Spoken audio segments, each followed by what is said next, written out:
Hi, hello, வணக்கம். நான் ஜீவி. நான் இன்றைக்கு உங்களுக்கு செய்து காட்டப் போறது சிக்கன் பீட்ஸா. வாங்க வீடியோக்குள்ள போகலாம்.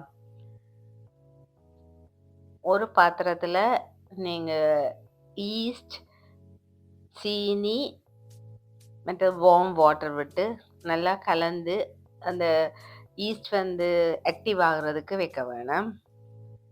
நல்லா கலந்து கொஞ்சம் வெக்க இருக்கிற இடம் வேண்டாம், நல்லா அதை நீங்க மூடி வச்சு விட வேணும். அதுக்கு பிறகு இன்னொரு பாத்திரத்துல கோதம்பமா போட்டு அதுக்குள்ள உப்பு, மற்றது சீனி, கொஞ்சம் நான் போட்டிருக்கிற இதில் கார்லிக் பவுடரும் ஒனியன் பவுடரும் அது விரும்பினா நீங்கள் சேர்த்துக்கொள்ளலாம். அதோட கொஞ்சம் ஒலிவ் ஆயிலும் போட்டு நல்லா கலந்துட்டு நல்லா கலக்க வேணும்.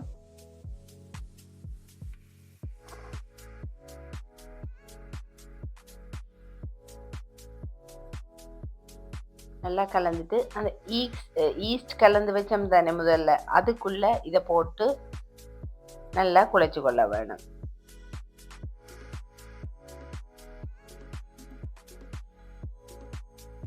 ஈஸ்ட் கலவை நல்லா பொங்கி வந்திருக்குது. அதுக்குள்ள போட்டு இதை நல்லா கலந்துட்டு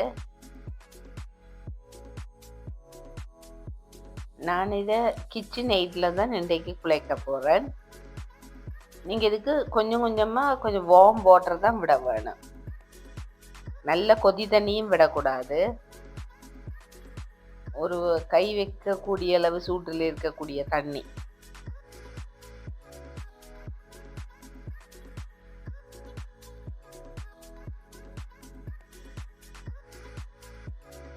நல்லா குழைக்க வேணும். இதை நான் இதை கிச்சன் எயிட்ல இன்றைக்கு குழைக்கிறேன். அப்போ அது நல்லாவே குழைச்சி தரும்.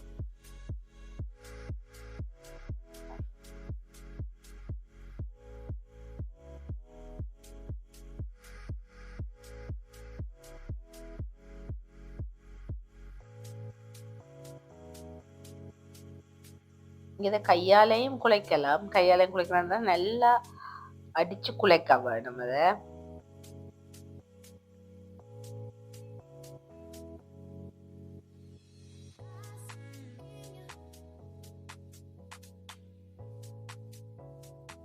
இந்த குழைச்ச மாவை ஒரு மூடியால மூடி கொஞ்சம் வெக்கையான இடத்துல வைக்க வேணும்.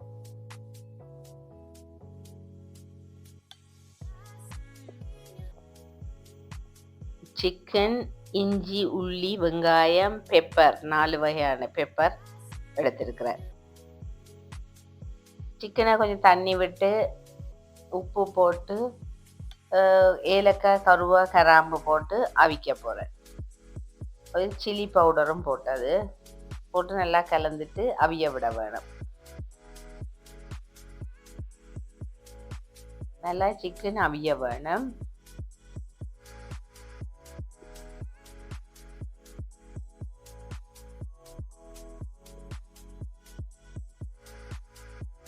பிறகு ஒரு பேனில் கொஞ்சம் எண்ணெய் விட்டுட்டு இஞ்சி உள்ளிய கொஞ்சமாக வதக்கி கொள்ள வேணும்.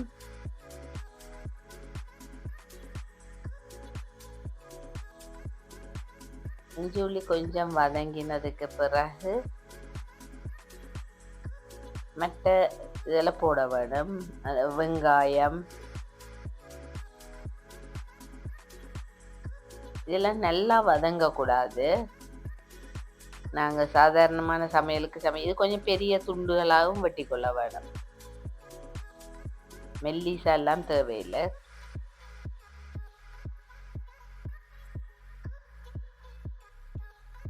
அதுக்குள்ள தக்காளியையும் போட்டு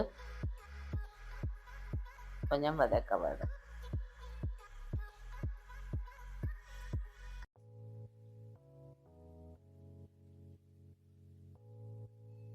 அதுக்கப்புறம் இந்த 4 விதமான கிரீன், ரெட், ஆரஞ்ச், yellow எடுத்துக்கிறேன் பெப்பர் எல்லாத்தையும். இதில் எல்லாம் ஹாஃப் பெப்பர் தான் எடுத்திருக்கிறேன்.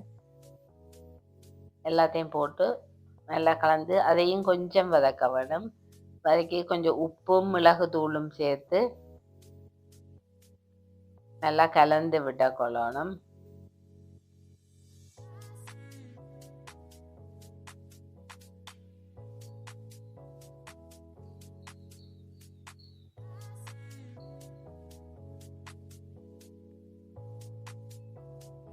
பிறகு அந்த சிக்கனையும் சேர்த்து நல்லா கலந்து கொள்ள வேணும்.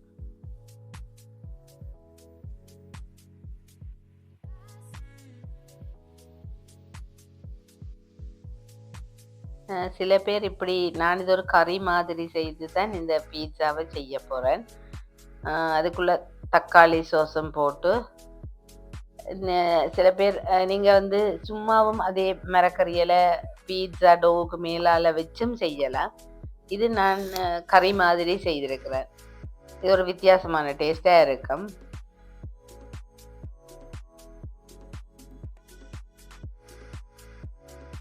இப்போ உரைப்புக்காக கொஞ்சம் சில்லி பவுடர் போடுறேன்.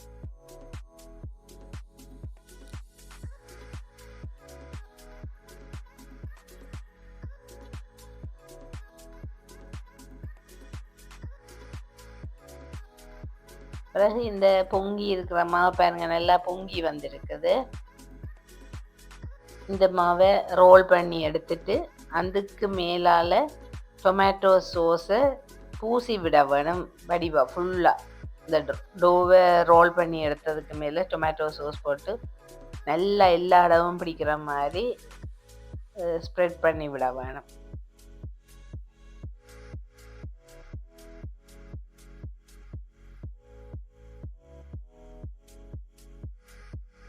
எல்லா இடமும் பிடிக்கிற மாதிரி ஸ்ப்ரெட் பண்ண வேணாம்.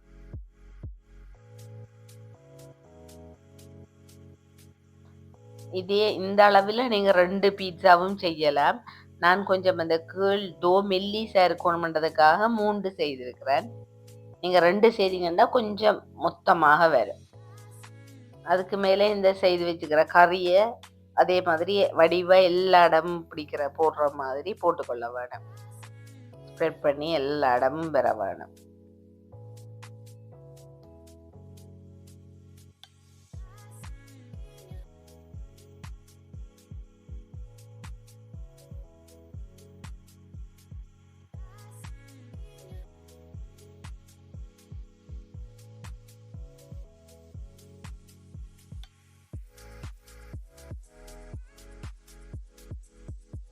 எல்லா இடமும் வடிவாக பரத்தி விளிம்பு வரைக்கும் நல்லா பரத்தி விட வேண்டும்.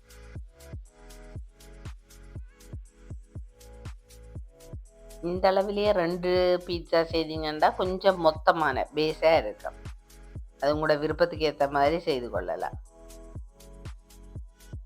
அதுக்கு மேலால் பைனாப்பிள் போடுறேன்.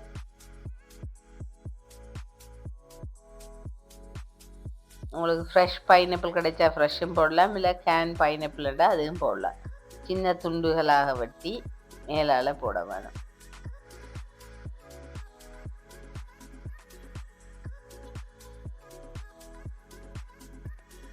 என்னுடைய வீடியோவுகளை நிறைய பேர் பார்க்குறீங்க, சப்ஸ்கிரைப் பண்ணாமல் சப்ஸ்கிரைப் பண்ணிட்டு பாருங்க. அப்போ நான் போடுற வீடியோவில் எல்லாம் உங்களுக்கு உடனுக்குடனே கிடைக்கும். Thank you so much for watching. Have a nice day.